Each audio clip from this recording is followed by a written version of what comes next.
प्यारे विद्यार्थियों, खानवा के युद्ध में सफलता प्राप्त कर बाबर के द्वारा भारत में मुग़ल राजवंश को दृढ़ता से स्थापित कर दिया गया।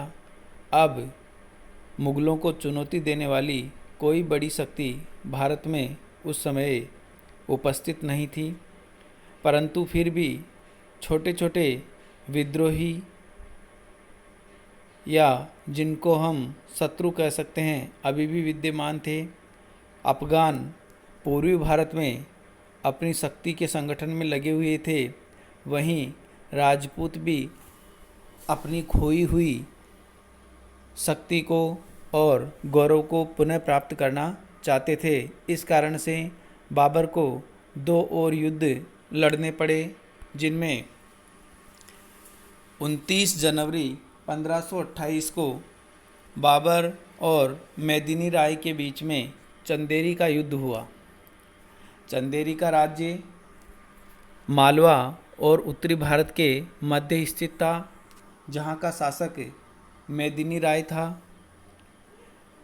चंदेरी का राज्य पहले मालवा के मुस्लिम राज्य के अधीन था, परंतु बाद में मेदिनी राय ने महाराणा सांगा की अधीनता स्वीकार कर ली थी और खानवा के युद्ध में महाराणा सांगा की तरफ से बाबर के विरुद्ध युद्ध में वीरता का प्रदर्शन इसके द्वारा किया गया था।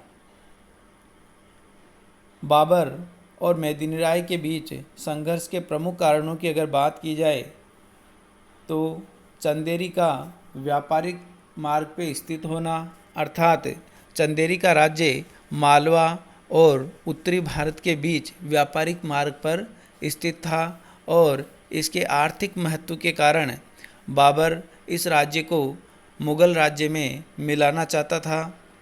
साथ ही साथ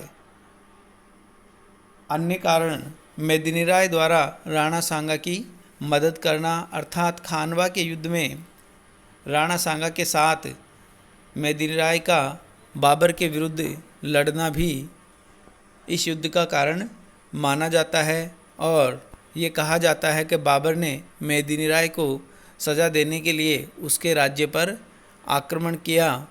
परिणाम स्वरूप 29 जनवरी 1528 ईस्वी को चंदेरी का युद्ध हुआ और इस युद्ध में मेदिनी राय के द्वारा वीरता का प्रदर्शन करते हुए अंत में मृत्यु को प्राप्त हुआ और इस प्रकार से चंदेरी के युद्ध में बाबर को सफलता प्राप्त हुई और चंदेरी का राज्य मुग़ल राज्य में मिला लिया गया। इसी प्रकार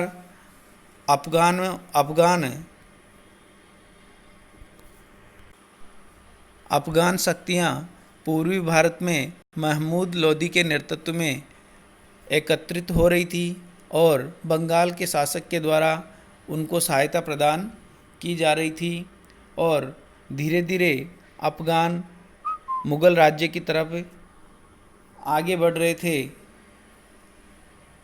परिणाम स्वरूप बाबर के द्वारा अफ़गानों का मुकाबला करने के लिए पूर्व की तरफ कूच किया गया और बाबर बिहार पहुंचा और घाघरा नदी के किनारे बाबर और अफ़गान नेता महमूद लोदी के बीच में संघर्ष हुआ।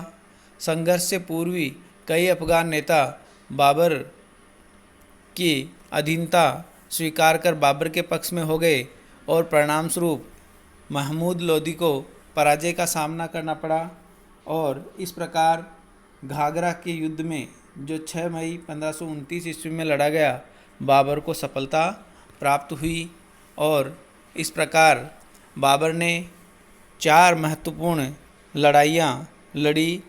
सर्वप्रथम पानीपत का प्रथम युद्ध, उसके बाद में खानवा का युद्ध, तत्पश्चात चंदेरी का युद्ध और अंत में घाघरा का युद्ध। और चारों ही युद्धों में बाबर को अपनी नेतृत्व क्षमता और शक्तिशाली तोपखाने की मदद से सफलता प्राप्त हुई और निष्कंटक मुग़ल राज्य की स्थापना करने में बाबर को सफलता मिली।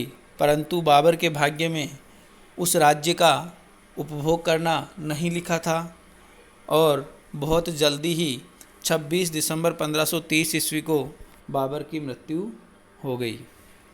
मृत्यु के पश्चात सबसे पहले बाबर को आगरा के आरामबाग में दफनाया गया, परंतु बाद में उसकी अंतिम इच्छा के अनुसार काबुल में उसी के द्वारा बनाए गए मकबरे में दफनाया गया।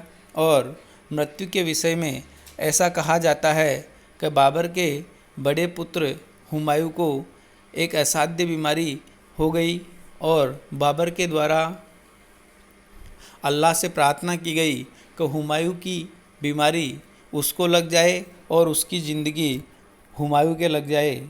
और तो ऐसा करने से हुमायूं की बीमारी बाबर को हुई और हुमायूं को जीवनदान मिला और अंततः बाबर की मृत्यु हो गई। परंतु इतिहासकार इस कहानी को सत्य नहीं मानते हैं। आर.एस. शर्मा के अनुसार हुमायूं की बीमारी के 6 महीने बाद बाबर बीमार हुआ और उसके बाद उसकी मृत्यु हुई। बीमारी के प्रमुख कारणों की अगर बात की जाए तो बाबर का अत्यधिक परिश्रमी जीवन और अत्यधिक नशा करने की आदत, शराब की आदत के कारण वो बीमारी को प्राप्त हुआ और अंततः उसकी मृत्यु हो गई।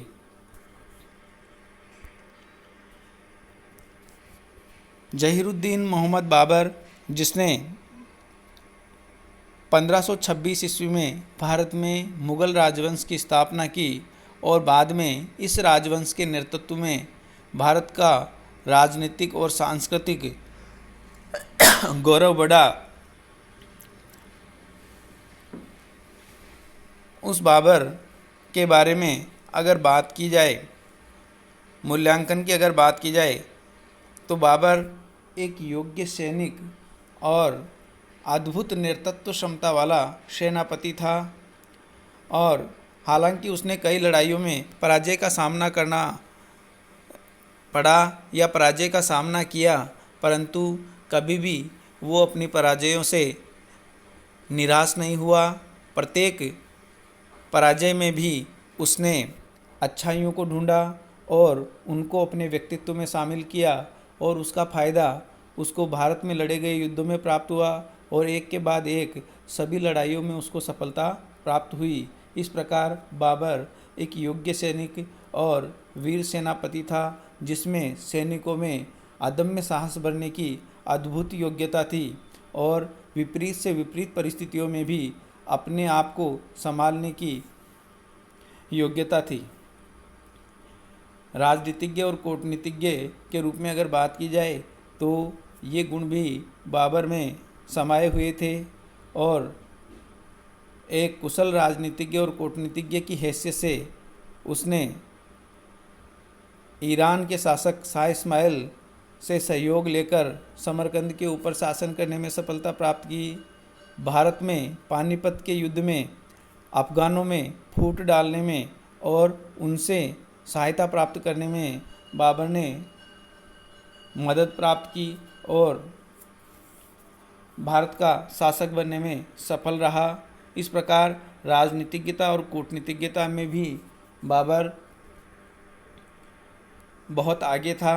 इसी प्रकार व्यक्तिगत चरित्र की अगर बात की जाए तो बाबर एक अच्छा इंसान था। अपने पूर्वजों का, पिता, माता, दादी, बुआ, बहन और यहाँ तक कि अपने पुत्रों और पत्नियों का सम्मान करने वाला, कहना मानने वाला और सबके लिए अच्छी से अच्छी व्यवस्था करने वाला व्यक्ति था।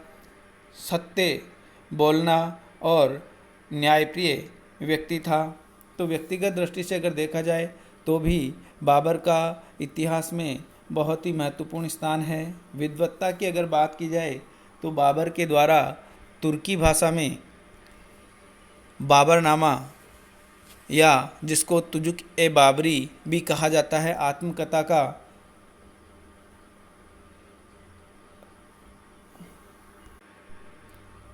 लेखन किया था, जो कि आत्मकथाओं में श्रेष्ठ मानी जाती है। विद्वानों का मानना है कि अगर बाबर शासक के रूप में प्रसिद्ध न हुआ होता तो भी बाबर को उसकी आत्मकथा के लिए विश्व में जाना जाता। इसके अलावा बाबर के द्वारा मुबैयान और पद्य में दीवान नामक रचनाओं का भी प्रणयन बाबर के द्वारा किया गया।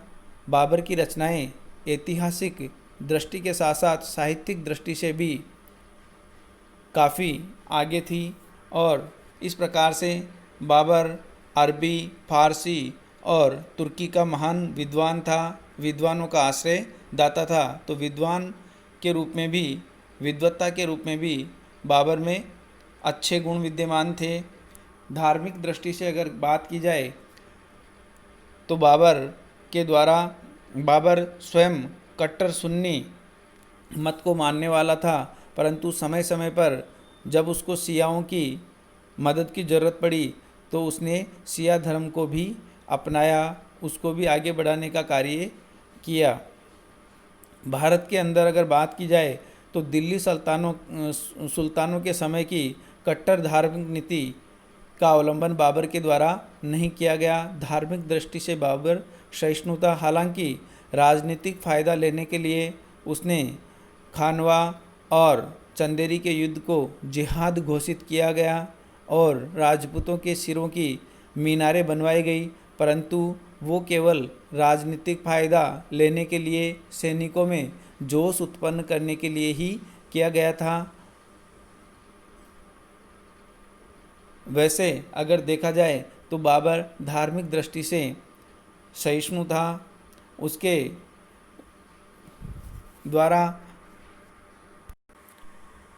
द्वारा धार्मिक कट्टरता का पालन नहीं किया गया। शासन प्रबंधक की दृष्टि से अगर देखा जाए तो बाबर असफल सिद्ध हुआ, क्योंकि विजित भारतीय क्षेत्रों में एक अच्छी प्रशासनिक व्यवस्था कायम करने में बाबर को कोई सफलता नहीं मिली। उसने पूर्व के शासकों के समय चली आ रही परंपराओं को ही स्वीकार किया। राज्य को विभिन्न अमीरों और सरदारों के अंदर बांट दिया गया और एक प्रकार से संपूर्ण राज्य में एक सी प्रशासनिक व्यवस्था, न्याय व्यवस्था और कर व्यवस्था की स्थापना में बाबर को सफलता नहीं मिली, परंतु फिर भी एक वीर विजेता और शासक के रूप में बाबर का स्थान इतिहास में बहुत ऊपर है। धन्यवाद।